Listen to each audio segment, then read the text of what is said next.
তখন সিনেমা হয়েছিল বঙ্গবন্ধু তার পরিবারকে নিয়ে, বঙ্গবন্ধুর সেক্ষেত্রে তিশা সেখানে বঙ্গবন্ধুর স্ত্রী চরিত্র অভিনয় করেছে। এখন তো বঙ্গবন্ধু তার পরিবার ফ্যাসিবাদের স্বাভাবিক পরিষ্কার জুলাই আগস্টের সেই বিষয়টা নিয়ে। এখন কি আপনার মনে হয় কখনো যে সেই সময়টাতে ওই সিদ্ধান্তটা ঠিক হয়নি?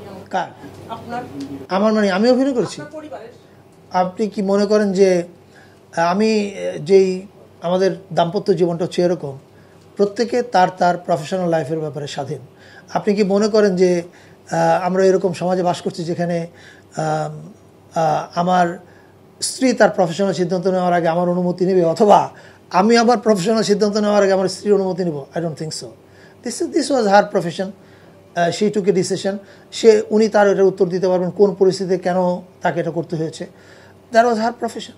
এটা তো আমার ভুল করার গিয়েছে আমি বুঝতে পারিনি।